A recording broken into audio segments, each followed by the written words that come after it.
Di Jakarta, pimpinan pusat Muhammadiyah punya 4 rumah sakit. Rumah sakit Islam Jakarta Cempaka Putih, Rumah sakit Islam Jakarta Pondok Kopi, Jakarta Timur, Rumah sakit Islam Sukapura, Kelapa Gading, Jakarta Utara.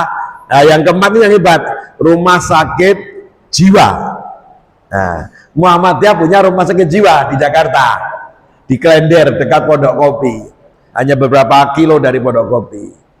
Nah, rumah sakit yang paling laris di momen tertentu adalah rumah sakit jiwa milik Muhammadiyah. Itu laris, Pak, kalau habis pemilu, pilkada, nah gitu, itu laris sampai naik kadang-kadang 30-60% full pasiennya. Kalau rumah sakit Islam Jakarta Pusat, Timur, Utara itu ya, pasien yang dirawat pengennya cepat-cepat pulang. Tapi kalau yang khusus rumah sakit jiwa Islam yang milik Muhammadiyah itu rata-rata pasiennya tidak ingin pulang. Nah, beda ini, Pak. Jadi ternyata banyak orang pengen jadi anggota dewan, bupati, wali kota, anggota legislatif DPR 1, DPR 2, itu siap menang tapi tidak siap kalah. Yang begitu menang itu kemarin yang joget-joget itu. Nah, itu yang lolos ke itu kualitasnya ya juga seperti itu. Ya, biasanya yang gitu-gitu untuk dapat sebagai anggota biasanya caranya nggak benar. Cara yang nggak benar akan melahirkan cara berpikir tidak benar. Cara berpikir yang tidak benar akan melahirkan perilaku yang tidak benar. Termasuk yang joget-joget itu. Ya. Panjenengan merasa bangga, seneng wakil kita kayak gitu? Gimana, Pak? Seneng atau sedih? Nah, kalau saya sedih saya. Nah, Bapak Ibu yang saya hormati, ada juga yang kalah, yang tidak masuk ke Senayan atau ke Dewan sini, itu ada yang stres, terus dibawa ke rumah sakit jiwa di seluruh Indonesia. Ada calon bupati, calon pokoknya luar biasa. Terus ada juga, Pak, yang tidak masuk rumah sakit jiwa, begitu kalah diumumkan nggak masuk, langsung lari ke masjid, bukan istighfar tapi melipat, kalau bahasa Jawa itu gulung. Nah, gulung karpet masjid, nyopoti AC, nyopoti pengeras suara. Kenapa? Ketika nyalon bantu karpet, bantu, nah kan viral itu, Pak. Ada lagi yang lebih parah, begitu kalah nggak terpilih, aspal yang sudah jadi dibongkar lagi. Untung nggak jadi orang seperti ini, Pak. Ya. Bapak Ibu, itu rumah sakit saya pernah kerja di situ selama 9 tahun sebagai salah seorang direktur di Rumah Sakit Islam Jakarta Cempaka Putih milik PP Muhammadiyah selama 8 tahun, terus ditambah 10 bulan di Rumah Sakit Pondok Kopi, setelah itu pindah ke Bantul. Nah, sebelum saya jadi direktur di Rumah Sakit Islam Jakarta, Bapak Ibu, saya seorang perwira menengah polisi. Percaya atau tidak, saya perwira menengah polisi. Oke. Tapi saya sudah pensiun dini sebelum muncul lagu bayar. Nah, saya sudah pensiun dini, Pak. Jadi saya tidak masuk dalam lagu itu. Karena saya terus jadi anggota Muhammadiyah, aktif di Muhammadiyah agar tidak bayar. Ketemulah Bapak Ibu para pejuang cabang ranting yang luar biasa. Bapak Ibu digaji, pengurus LPC digaji, bahkan kesini banyak yang keluar uang pribadi. Yang dari Pulau Mentawai mau naik motor, ini Mas Rudi sama Mas Agus, Ustadz Agus sama Rudi, naik motor dari Mentawai, naik kapal, naik motornya mogok. Alhamdulillah tetap sampai di sini.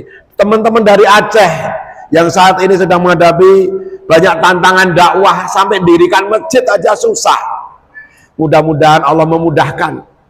Ya, kita udah ikhtiar apa-apa tapi masih mudah dirikan masjid di sana. Insya Allah, Allah akan membolak-balikkan hati mereka yang tadinya tidak suka menjadi suka, dan kita bangun Islam yang rahmatan lil alamin di negara kesatuan Republik Indonesia yang kita cintai, termasuk di Nangro Aceh Darussalam. Teman-teman yang lainnya dari Kepri dan sebagainya, sangat mengharukan. Inilah regional meeting dengan peserta terbanyak sepanjang sejarah. Kita pernah di Medan, kita pernah di Sumatera Barat, UMSB, di Medan waktu itu UMSU regional meeting, nggak sebanyak ini. Tapi ini alhamdulillah banyak yang datang. Terima kasih pada teman-teman Riau, Mas Mizan yang Asnawi yang sudah berkoordinasi dengan PCRPP sehingga yang datang banyak. Dan seluruh regional meeting yang sudah berlangsung semuanya lebih banyak dibanding tahun-tahun sebelumnya. Mudah-mudahan ini menggambarkan cabang rantingnya semakin banyak, semakin tumbuh, masjid-masjidnya semakin menjadi masjid makmur, memakmurkan. Nah, itu harapan kita, Bapak Ibu yang saya hormati. Itu saya pernah jadi polisi, perwira menengah polisi dan pensiun dini tahun 2007. Sebelumnya saya ikut pendidikan di Komando Pendidikan Angkatan Laut dalam program perwira beasiswa ABRI, dilantik di Komando Pendidikan Angkatan Laut sebagai seorang perwira pangkat Letnan 2 tahun 91. Terus berkarir polisi berdiri sendiri, saya pilih pindah jadi polisi, terus kemudian pensiun dini dan kembali ke jalan yang saya pilih. Jalan yang benar kan nganggap polisi itu dosa semua, ya Pak. Jadi polisi itu Bapak-bapak jalan tol ke surga kalau jadi polisi yang baik. Jadi jaksa itu jalan tol ke surga kalau jadi jaksa yang benar dan baik. Jadi hakim itu jalan tol ke surga kalau dia jadi hakim yang baik. Tapi kalau nggak baik, membolak-balikkan fakta, tidak mau negakkan hukum, nggak negakkan keadilan, gitu, maka jalan tol ke neraka. Nah, Bapak, Ibu-ibu yang punya anak, saudara jadi polisi, tentara, jaksa, hakim, ingatkan itu. Pilih jalan tol ke surga, jangan pilih jalan tol ke neraka. Nah, itu. Nah, Bapak Ibu yang saya hormati, itu pengalaman karir. Kalau Bapak-bapak sekarang melihat saya seperti ini, saya tidak bisa menyebut seperti apa saya itu, seperti ini, tapi kalau menurut istri saya kan saya paling ganteng di dunia. Nah, gitu ya. Itu kok seperti ini, itulah di Muhammadiyah itu ada Muhammadiyah yang berkemajuan. Saya termasuk yang berkemajuan. Di Muhammadiyah itu ada apa namanya pengurus, yang kurus-kurus itu pengurus. Nah, terus saya itu pembesar Muhammadiyah. Nah, pengurus yang besar. Di PP Muhammadiyah Majelis Tabligh saya anggota Korps Mubalik Muhammadiyah bersama Prof. Samsul Hidayat, Ustadz Adi Hidayat, dan para ustadz yang lainnya. Saya salah satu anggota Korps Mubalik PP Muhammadiyah. Nah, di antara sekian ratus Korps Mubalik PP Muhammadiyah itu, saya salah satu mubalik yang paling berbobot. Dibandingkan Adi Hidayat, Ustadz Adi Hidayat lebih berbobot saya. Ustadz Adi Hidayat itu kira-kira 60-70 kilo nggak nyampe. Kalau saya di atas 80 kilo. Itulah kenapa Ustadz berbobot badannya. Kalau ilmunya, Ustadz Adi Hidayat, Masya Allah, kita doakan beliau sehat wal afiat, dijaga oleh Allah, nasihatnya ditunggu umat. Teman-teman sampai ranting cabang itu, Ustadz tolong datangkan Ustadz Adi. Lah wong saya aja nggak bisa datangkan untuk diri saya sendiri, gitu. Nah, tapi dengan bergabung di Majelis Tabligh, insya Allah lebih mudah untuk ditanam. Ya, beliau salah satu ustadz yang tidak hanya ngomong, tidak hanya kajian, tetapi beliau menyekolahkan, mendanai. Apa 30 juz? Sekolah S1 sampai doktor. Waktu ceramah di Solo, Kokam, siapa yang belum umroh? Angkat tangan. 10 saya berangkatkan umroh. Bayangkan itu, Pak.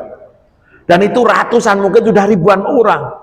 Disekolahkan, dibiayai, diumrohkan, dihajikan. Kalau saya 30 juz, saya doakan mudah-mudahan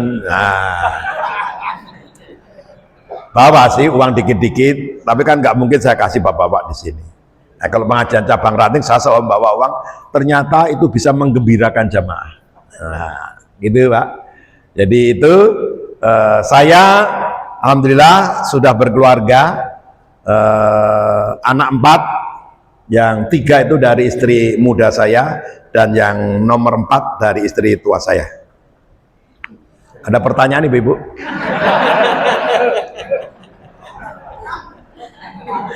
Ya, jadi kami suami istri saya namanya Isni Nur Farihati, alumni IPB.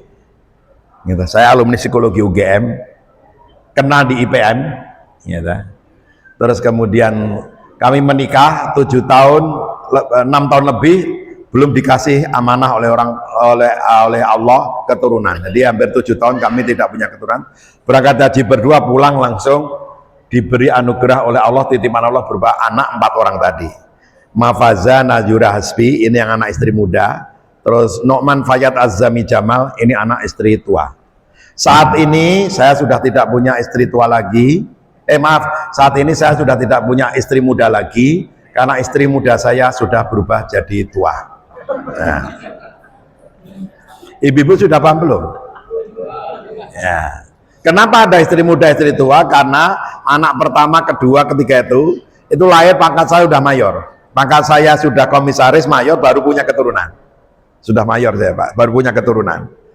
Terus, nah 3 anak ini lahir, meskipun sempat 6 tahun lebih nggak punya keturunan, tapi ketiga anak saya ini lahir ketika istri saya usianya belum 40 tahun. Berarti masih muda. Itulah namanya istri muda. Terus 8 tahun kemudian anak keempat lahir.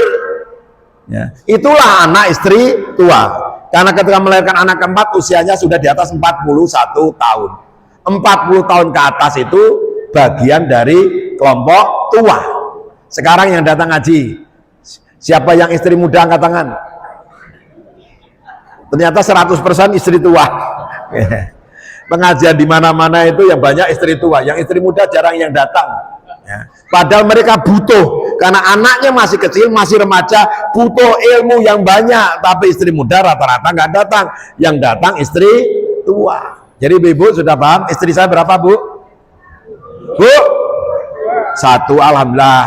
Kalau tadi ada yang berpikir istri saya 2 itu fitnah, ya lebih kejam dibanding tidak memfitnah. Nah, gitu. Nah Bapak Ibu, saya kira itu pengantar dari kami agar kalau ada intel, ada teman-teman saya dari TNI Polri, saya purnawirawan, gitu. ABRI Purnawirawan Polri, yang dalam ketentuan Undang-Undang Pertahanan Negara, Keamanan Negara, pensiunan tentara dan polisi itu adalah tentara cadangan. Di saya ini tentara cadangan Pak.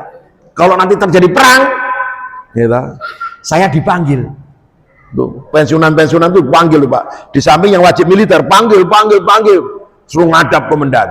Begitu saya ngadap, ini kamu jawab dulu tuh, siap komandan. Bobotmu berapa? Hampir 100 komandan. Oh nggak jadi, pulang kamu. Wah gitu Pak. Untungnya itu Pak. Nah Bapak Ibu yang saya hormati, angka 40 itu akan menjadi kajian kita malam hari ini. Rasulullah Muhammad SAW diangkat menjadi Rasul berapa usianya? 40. Usia yang menurut ilmu psikologi adalah usia seseorang yang matang-matangnya. Dan menurut Al-Quran juga begitu. Akan saya bacakan. A'udzubillahi minasyaitonirrajim. Bismillahirrahmanirrahim. Wa wassaynal insana biwalidayhi ihsana. Hamalatu ummuhu kurhan wa wadu'atu kurha. Wa hamluhu wa fisaluhu salasuna syahra hatta idza balagha ashdahu wa balagha arba'ina sanah qala rabbi auzi'ni an ashkura ni'mataka allati an'amta alayya wa ala walidayya wa an a'mala shalihan tardahu wa aslih li fi dzurriyyati inni tubtu ilaika wa inni minal muslimin. Al-Aqaf ayat 15. Ya, jadi Rasulullah diangkat usia 40 tahun. Di ayat ini Allah menginformasikan orang tumbuh dewasa hatta idza balagha asuddahu wa balagha arba'ina, tumbuh berkembang mendewasa matang gitu. Itu usianya arba'ina sana, angka 40 tahun. Dulu saya sebagai seorang mahasiswa psikologi seneng banget kalau lihat jurnal buku psikologi populer memulai hidup sesungguhnya dari usia 40. Wah, saya baca itu Pak. Hebat sekali psikologi bisa menemukan angka 40 tahun, angka istimewa. Tapi begitu saya baca Quran surah Al-Aqaf, kaget. Ternyata angka 40 tahun itu bukan temuan psikolog. Angka 40 tahun itu informasi langsung dari Al-Quran yang disampaikan oleh Allah dalam Al-Quran. Angka 40 tahun. Sebelum angka 40 tahun didahului dengan angka salasuna syara, 30 bulan. 30 bulan masa emas pertama, yang kedua 40 tahun masa emas kedua. Bapak yang saya hormati, yang 30 bulan tidak kita bahas. Itu seorang anak dia di kandungan, dilahirkan, disusui, disapih dalam waktu berapa? Dalam waktu 30 bulan. Kalau bayi lahir ya toh, 9 bulan normal, 19 hari, maka masa menyusui terpendek berapa? 30 bulan dikurangi 9 berarti berapa? ASI minimal diberikan selama 21 bulan. Di ayat lain menjelaskan sempurnakanlah penyusuan itu dengan ASI itu sampai usia 2 tahun. Jadi di Islam menyusui itu dan sampai mengandung sampai menyampai selama 30 bulan dikurangi 9 berarti 21 bulan. Terus kemudian seseorang tumbuh dewasa memasuki masa emas usia 40 tahun. Nah Bapak Ibu, di hadis saya punya makalah khusus tentang rahasia angka 40 atau usia 40 tahun itu, kajian pendekatan psikologi dan hadis serta Quran gitu. Itu banyak sekali yang membahas tentang usia-usia, termasuk usia 40 tahun. Dalam perspektif psikologi Islam, orang kalau sudah 40 tahun diharapkan dia matang. Kalau bapak ya kebapaan, kalau ibu keibuan. Imannya matang, akhlaknya matang, perilakunya matang, gitu. Dewasa. Sehingga kalau usia 40 tahun kita mengalami pematangan, insya Allah orang tua kita bahagia, anak-anak kita bangga punya orang tua yang baik. Tapi kalau usia 40 tahun kita, ya Bapak Ibu, belum baik, sholat masih disuruh-suruh, masih mudah marah-marah, nggak bisa dijadikan contoh anak-anak, maka usia 40 tahun ke atas itu merusak, menghancurkan anak-anak kita yang sudah tumbuh meremaja, yang butuh figur ayah ibu yang baik. Maka Allah ingin kita masuk 40 tahun sudah bisa menjadi contoh kebaikan dari anak-anak kita. Dan bagi orang tua kita, kalau usia 40 tahun, orang tua kita minimal kan 60 tahun. Kalau kita 45 tahun, mereka sudah 65 tahun, 70 tahun. Maka kalau sudah memasuki usia itu, kalau kita nggak baik, akan membuat orang tua stres, terbebani, ya, masa depannya, masa tuanya yang seharusnya untuk dekat pada Allah diganggu, ya, dihancurkan oleh anaknya yang belum dewasa. Maka pesan ayat ini adalah agar kita begitu memasuki usia 40 tahun ke atas menjadi pribadi-pribadi muslim yang dewasa, yang matang, yang kalau itu terlaksana akan menjadikan kita muslim yang baik. Nah Bapak Ibu yang saya hormati, ayat ini dimulai dengan perintah untuk berbuat ihsan. Khusus Al-Aqaf 15 Allah memilih kata ihsan, bukan ma'ruf seperti di ayat yang lain.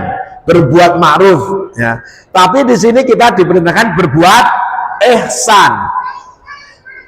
Ihsan bermakna baik, makna pokoknya. Sama dengan ma'ruf, sama dengan khair, sama dengan thayyib. Thayyib apa namanya? Khair, ma'ruf, ihsan itu sama-sama bermakna baik. Tapi perhatikan, halalan toziba dikaitkan dengan sesuatu, barang sesuatu, gitu. Halal dan baik barang sesuatu itu. Terus yang kedua khair itu bapak-bapak yang pakai baju LPCR baru, yang baru itu yang tulisannya oren, ya, mana yang baru ya, yang oren tulisannya LPCR PM, ini udah baru ya Pak ya, LPC RPM ya, itu yang terbaru. Itu ketika jadi lembaran batik bagus, itu namanya khair. Bagus tuh batiknya tuh khair. Tapi ketika kemudian baju batik itu dijahit, dipakai, kemudian dipakai kok bagus, yang dipakai Pak Baidarus Bapak kok bagus, itu namanya ma'ruf. Contoh sederhananya, khair itu sabar, ma'ruf itu penyabar. Jadi orang bisa bicara banyak tentang kesabaran, tapi belum tentu sabar. Baru bicara khair. Pengajian sunnah, pengajian yang tidak sunnah. Ada nggak pengajian tidak sunnah ya? Pengajian umum, pengajian tidak umum, pengajian khusus, ya. Itu bapak-bapak, ya. Itu bicara kebaikan, tapi belum tentu yang bicara dan yang mendengarkan jadi orang baik. Maka tugas kita adalah menjadikan yang khair itu menjadi ma'ruf, menjadi penyabar, menjadi orang baik. Itulah ma'ruf, menjadi pribadi yang baik, akhlak. Ma'ruf itu udah jadi akhlak kepribadian. Ihsan di atas itu yang akan melahirkan orang-orang yang soleh, orang-orang yang bertakwa. Nah, maka perbuatan kita kepada orang tua diharapkan berbuat ihsan, tidak sekedar berbuat baik, khair, tidak sekedar ma'ruf, tapi ihsan, kebaikan tertinggi dilakukan karena Allah Subhanahu wa ta'ala, bukan mengharap yang lain. Kalau pengen jadi orang tua yang bahagia, perlakukan anak-anak kita dengan ihsan, dan kita anak-anak perlakukan orang tua kita juga dengan ihsan. Contoh ihsan yang paling sederhana, ya ibu-ibu itu mengandung, melahirkan, menyusui, menyapinya 30-an. Itu satu perbuatan ihsan. Ibu-ibu nggak minta balas jasa. Setelah anaknya dewasa dihitung menyusui total 10 juta, 15 juta harus ditagihkan, tidak ada. Itulah ihsan, melakukan dengan ikhlas, sukarela karena Allah, demi kebaikan yang lebih tinggi karena Allah Subhanahu wa ta'ala. Ihsan itulah yang menjadikan ibu-ibu, wanita yang lemah menjadi kuat, yang sekarang di media sosial dijuluki ras terkuat di muka bumi adalah emak-emak. Selamat ibu-ibu ya, jadi ras terkuat di muka bumi. Sen kanan, belok kiri. Nah, ya, dicegat polisi, diputeri aja, terus bablas. Ya. Suami pulang kerja diceramai. Ya. Itulah emak-emak. Loh, itu serius Pak. Di Jogja itu adalah provinsi dengan tingkat harapan hidup tertinggi di Indonesia. Jadi tingkat harapan hidup tertinggi di Indonesia itu Yogyakarta.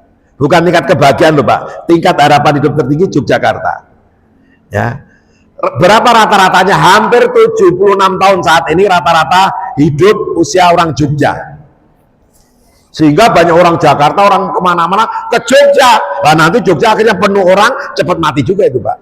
Ya itu kita 75 sampai 76 tahun. Tetapi ketika usia harapan hidup tertinggi ini dibelah dari dua, laki-laki dan perempuan, lebih panjang umur laki-laki atau perempuan? Bapak-bapak, lebih panjang usia laki-laki atau perempuan? Perempuan, selisihnya 3 sampai 4 tahun. Jadi kita yang ganteng-ganteng gagah-gagah ini Pak, matinya secara statistik lebih cepat 4 tahun dibanding kaum perempuan. Serius, silakan dicek di Badan Pusat Statistik data tentang itu Pak. Jadi ibu-ibu, Allah menakdirkan ibu-ibu kaum wanita itu ternyata memang kuat secara biologis, kromosomnya dan sebagainya memang disiapkan untuk orang yang panjang umur, orang yang siap menghadapi kesulitan. Bapak-bapak, kalau kita nggak punya duit, habis-habisan mau pinjam malu, siapa yang kita minta tolong? Pak, istri, ya itu jujur. Ya, paling bapak-bapak ngantar mobilnya sampai pojok desa, yang suruh maju istrinya, kamu ya dek yang maju. Nah gitu Pak. Oh itu serius.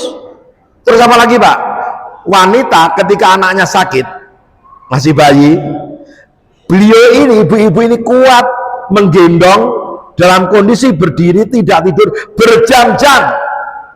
Bapak-bapak yang katanya kuat, kalau anaknya sakit setengah jam saja gendong, gimana Pak? Jujur ayo. Sudah pegel kan, sudah berat Pak. Kuat wanita Pak, maka umurnya lebih panjang. Gitu. Terus bapak-bapak yang lebih pendek umurnya, gitu, bisa diikhtiarkan agar nanti sama-sama hidup bahagia biar meninggalnya bareng-bareng. Oh susah ya Pak ya? Nggak mau juga kan? Nah itu rahasia Allah. Nah Bapak Ibu yang saya hormati, nah inilah kenapa kita diperintahkan berbuat ihsan. Mari kita berbuat ihsan kepada orang tua. Zaman sekarang ini susah sekali untuk berbuat ihsan kepada orang tua, anak-anak kita. Nanti kita akan merasakan kalau kita nggak mendidik anak-anak kita dengan baik, kita susah. Makanya kemudian Allah ngasih rumus agar kita menjadi pribadi yang ihsan pada orang tua dan anak-anak kita ihsan sama orang tua, agar hidup kita matang, agar hidup kita nanti di akhirat diberikan apa namanya, diberi janji oleh Allah. Agar apa Pak? Allah berjanji kalau kita melaksanakan Quran surah Al-A'raf ayat 15, maka di situ disebut sebagai ulaikal ladzina taqabbalu anhum ahsanu ma amilu wa natajawazu an sayyi'atihim fi ashabil jannah wa'ada sidqil ladzi kanu yu'adun. Wa'ada sidqil ladzi kanu yu'adun. Kalau kita bisa berbuat ihsan dan 5 hal lain yang dilakukan akan saya tutup dengan ayat ini, maka Allah berjanji kita berbuat baik akan dihitung sebagai amal soleh, kita kalau berbuat salah diampuni oleh Allah, dan kita diberikan surga oleh Allah subhanahu wa ta'ala. Ternyata salah satunya kita harus berbuat ihsan kepada orang tua. Para aktivis LPCR, tolong mari kita rawat hubungan baik kita dengan orang tua. Jangan sampai kita sibuk ngurus urusan pribadi LPCR, ihsan kita pada orang tua menjadi berkurang. Nah, untuk ke sana di samping ihsan tadi adalah yang pertama, bersyukur kepada Allah karena Allah sudah banyak memberikan nikmat kepada kita dan kepada orang tua.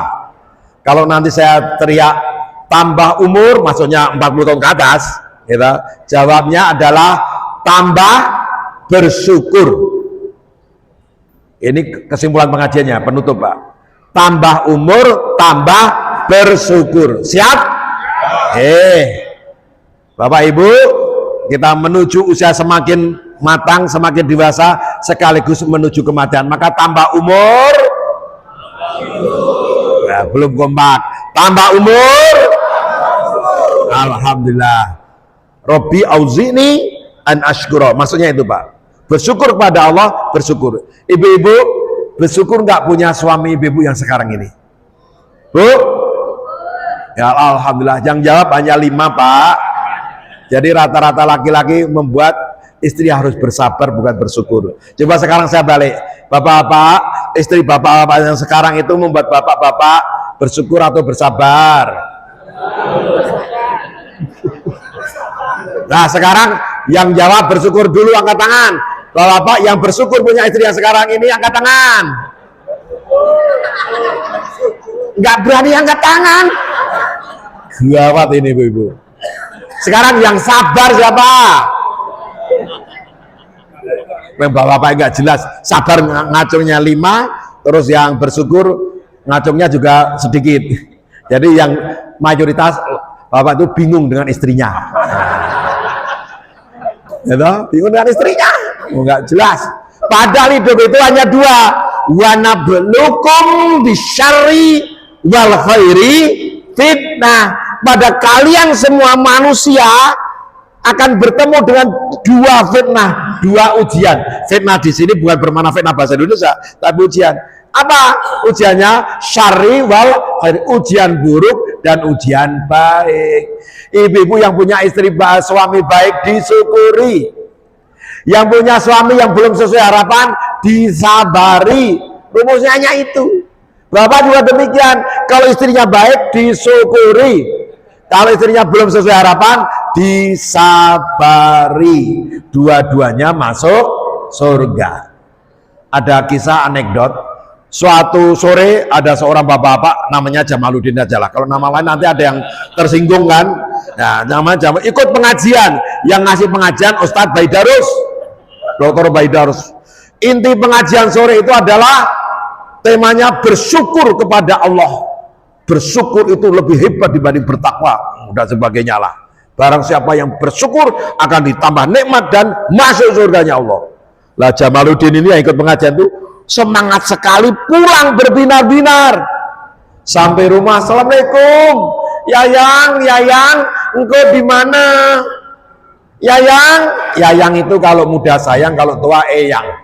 Nah, Yayang, istrinya yang di dapur dengar, ada apa? Itu bahasa Sunda. Kalau sini apa ya? Abang ya? Kalau sini apa, Pak? Abang. Ada apa, Bang? Sini yang. Tadi saya pengajian di Pak Baidaro, temanya bersyukur. Setelah dengar pengajian, saya yakin saya akan masuk surga. Loh kok bisa? Wow, gitu. Iya, saya yakin masuk surga. Karena materi ceramah istilah yang bersyukur akan ditambah kebaikannya dan masuk surga. Maka saya yakin masuk surga karena saya sudah punya istri selama 20 tahun, punya istri seperti kamu, cantik, solihah, gitu, pinter ngasuh anak, pinter mendampingi suami, melayani suami, rajin menabung, ngepel, nyuci dan sebagainya. Kamu semuanya baik istriku, maka saya bersyukur, saya yakin punya istri sebaik kamu masuk surga. Tapi istrinya juga istri cerdas. Terus istrinya, oh gitu Bang, saya ikut senang ya kamu yakin masuk surga karena punya istri yang sebaik saya. Saya juga ikut pengajian kemarin, yang ngasih pengajian ketua PW Aisyah Riau. Inti dari pengajian ketua PW Aisyah adalah tentang kesabaran. Barang siapa yang bersabar akan masuk surga. Makanya Bang, saya juga yakin masuk surga Bang. Kenapa? Aku bersabar punya suami seperti kamu selama 25 tahun. Paham Bu? Ya, suami itu hanya dua itu, disabari atau disyukuri. Maka yang pertama mari kita bersyukur pada Allah atas nikmat yang banyak, keluarga, jabatan, harta dan sebagainya, dan menyadari semua adalah ujian dari Allah Subhanahu wa taala. Yang kedua, kalau kita ingin mendewasa matang menurut ayat ini, gitu, adalah yang kedua adalah apa Bapak Ibu? Senang berbuat soleh, amal soleh yang diridhoi oleh Allah Subhanahu wa taala. Kalau tadi tambah umur, tambah bersyukur, yang ini tambah umur, tambah banyak amal solehnya. Gitu? Atau diganti saudara, senang berbuat amal soleh. Yang pilih yang mana Pak? Ya, senang berbuat senang atau semakin senang berbuat amal soleh, gitu ya. Tambah umur, tambah senang berbuat amal soleh. Oke? Persiapan, tambah umur. Nah, dihafal itu Pak. Kenapa saja teriak-teriak? Orang itu gampang lupa kalau dengarkan ceramah. Nanti sampai rumah, tadi ceramahnya gimana? Oh, penceramahnya berbobot sekali. Ditanya isinya apa, malah penceramahnya berbobot sekali. Tambah senang beramal soleh. Kalau tambah 40 tahun, 45 tahun, 50 tahun, maka apa? Seharusnya kita semakin senang berbuat amal soleh yang diridhoi oleh Allah Subhanahu wa taala. Sholat nggak usah disuruh-suruh lagi. Sholat begitu, hayalon sholat, bismillah, berangkat ke masjid. Kalau susah, sudah tahu kan rumusnya? Kalau sudah dipanggil Allah sholat 5 waktu, tua muda, perempuan, laki-laki, ya, di Muhammadiyah wanita-wanita diajak, dianjurkan memakmurkan masjid, bukan sebaliknya. Karena ada saudara kita yang wanita, sholatnya sebaiknya di rumah. Muhammadiyah sebaliknya. Setelah mempelajari semua hadis tentang sholat jamaah bagi wanita, kesimpulannya wanita diajak memakmurkan masjid. Beda tidak harus saling menyalah-nyalahkan Pak. Boleh saja berbeda.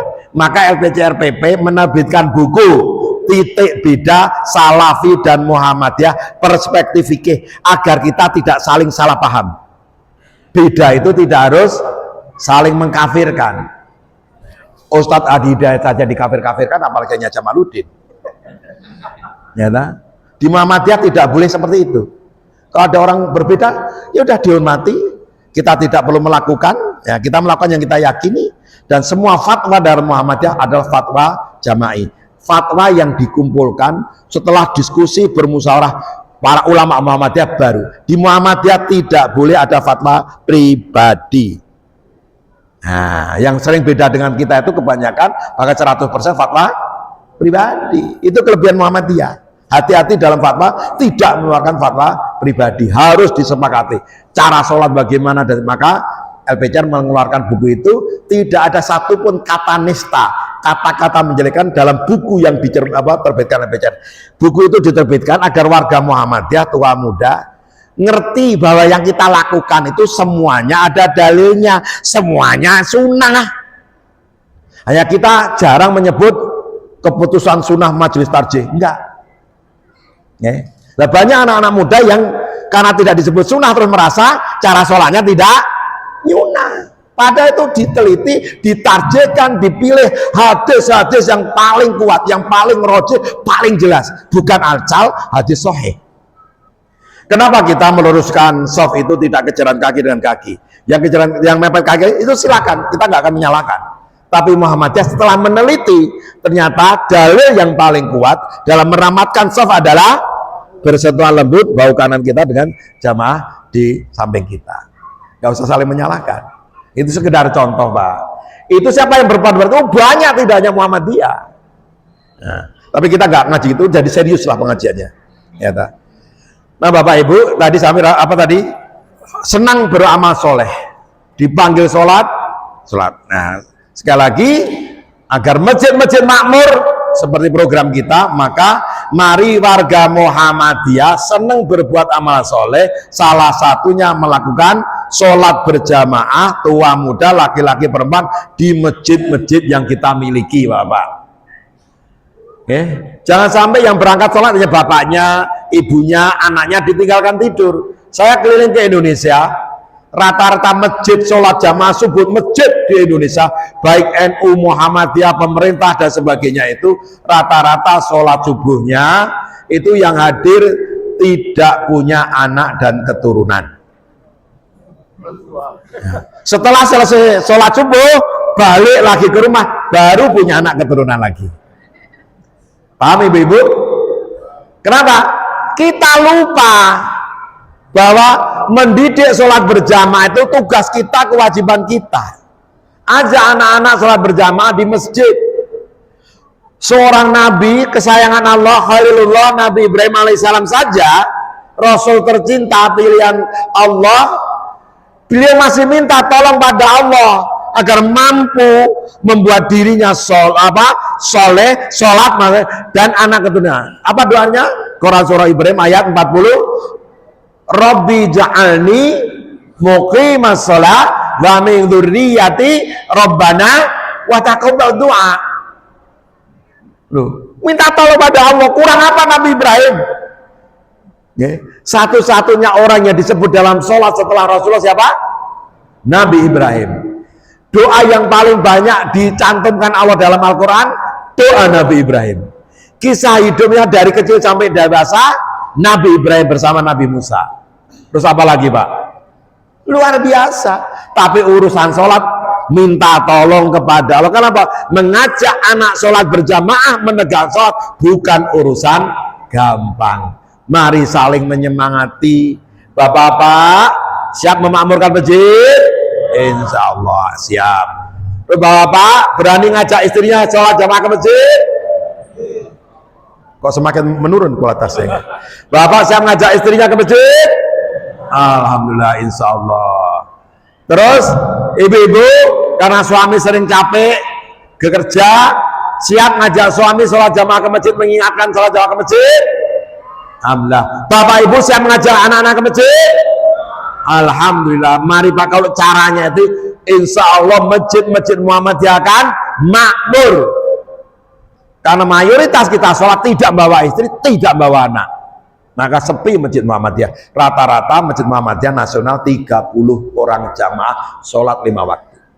Di rata-rata se-Indonesia. Ternyata masjid-masjid lain lebih parah lagi. Kita masih bersyukur Pak. Mari kita makmurkan masjid. Kalau sudah upaya suami istri ke masjid nggak bisa, maka tadi jawabannya apa? Ikhlas tidak ikhlas, berangkat. Ikhlas tidak ikhlas, berangkat. Ibu-ibu ikut bu. Ikhlas tidak ikhlas.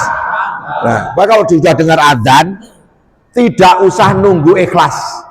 Yang sudah ikhlas langsung berangkat. Yang belum ikhlas jangan nunggu ikhlas. Lo kok nggak berangkat masjid? Saya belum ikhlas ya, nunggu ikhlas dulu saya.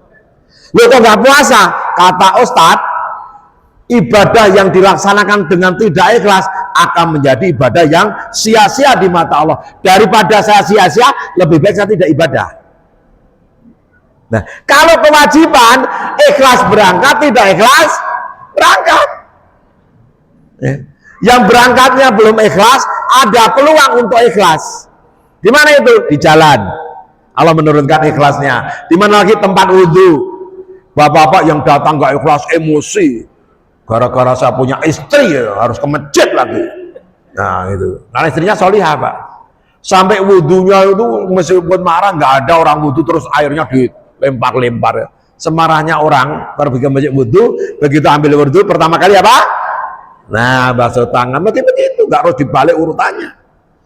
Wudhu itu memaksa orang bersikap rasional, urutannya jelas. Semarah-marahnya orang wudhu, semarah-marahnya orang kalau kena air wudhu, emosinya insya Allah jalan. Akhirnya wudhunya urut, tidak dari kaki dibalik sampai ke mulut. Kalau wudhu belum ikhlas, masuk masjid Allahu Akbar, ada nggak yang teriak-teriak? Seemosi-emosinya orang ke masjid, begitu Allahu Akbar, dia akan ikut Allahu Akbar, nggak akan nyeleneh sendiri. Itu emosinya ditundukkan oleh takbir wudhu. Psikologi jadi semakin dinormalkan. Kalau gitu masih belum ikhlas, terus imamnya baca ghairil maghdubi alaihim waladdallin. Jawab amin. Qul huwallahu ahad. Mesti ikhlas semua itu Pak. Karena yang dibaca surah Al-Ikhlas, pendek lagi. Kalau dibaca alif lam mim, jadi nggak ikhlas lagi itu Pak. Ya akhirnya nggak ikhlas jadi ikhlas. Maka urusan kewajiban nggak usah nunggu ikhlas. Bismillah berangkat, insya Allah nanti ikhlas. Bapak Ibu yang saya hormati. Terus tambah umur, tambah senang berbuat amal soleh. Yang ketiga, wa aslih li fi dzurriyyati. Ya Allah jadikan diri itu orang tua, diri pribadi yang soleh, yang baik. Demikian juga anak keturunan kita. Ini berat Pak mendidik anak-anak kita. Maka para aktivis LPCR, mari jadi pribadi yang baik agar anak-anak kita juga suka dakwah. Anak-anak kita mau bermuhammadiyah. Anak-anak kita peduli lingkungan dan sebagainya. Kalau ayahnya aktivis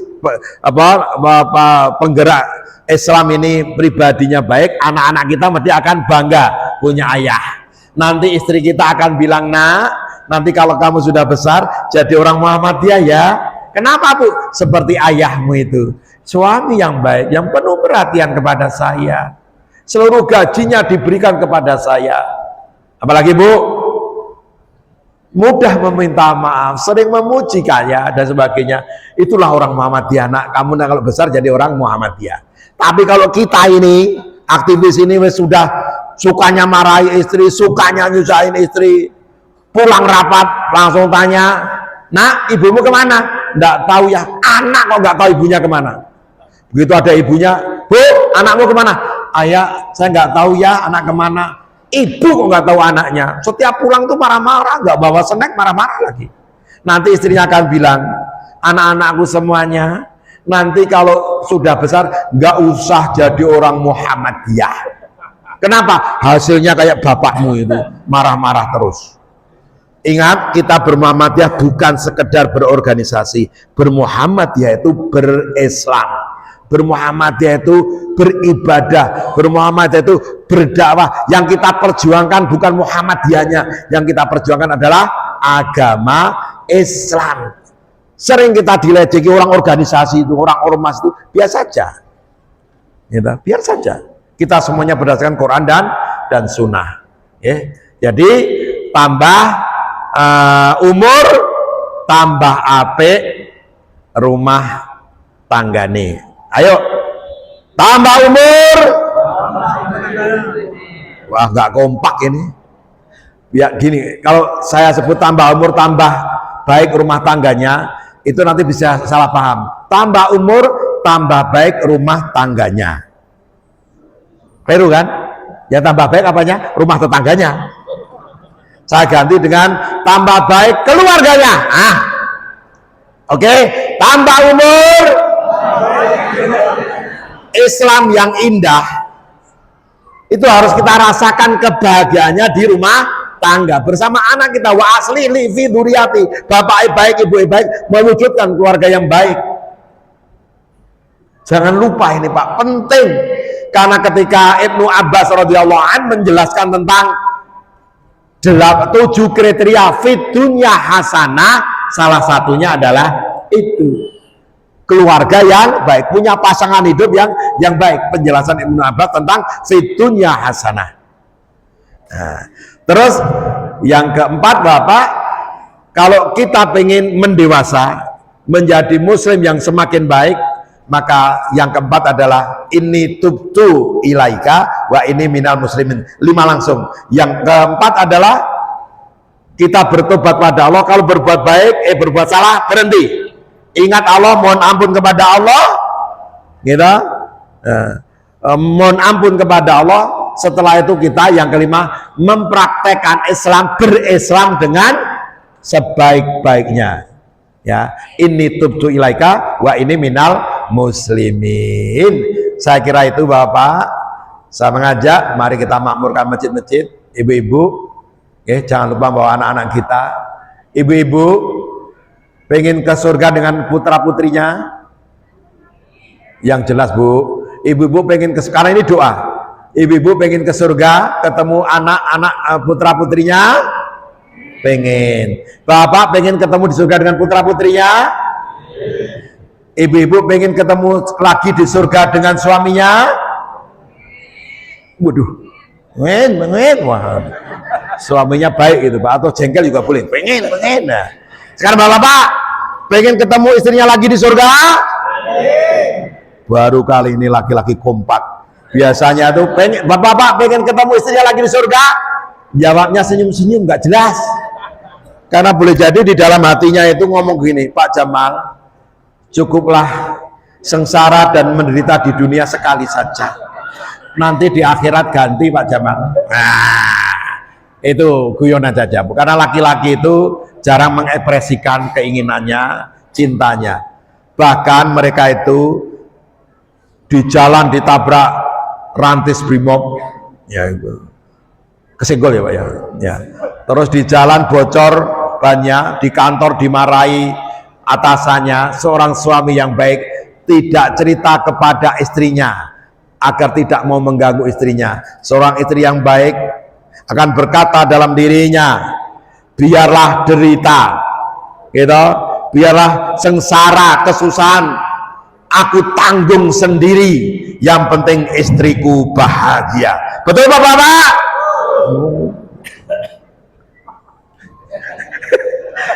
Ya begitu Pak. Dan istri yang baik akan selalu saling menghargai, saling memotivasi. Demikian kita jaga masjid kita, rantai kita, mudah-mudahan diberkahi Allah Subhanahu wa Ta'ala. Mohon maaf atas kesalahan. Selamat kembali ke kampung halaman teman-teman. Saya pamit besok karena harus ke Blitar, gitu. Nah, tetap akan dijaga oleh Pak Safar, Mbak Ella dan Pak Arifin Lubis sampai selesai, gitu. Mudah-mudahan kita semua kembali dengan selamat, sehat, walafiat. Assalamualaikum warahmatullahi wabarakatuh.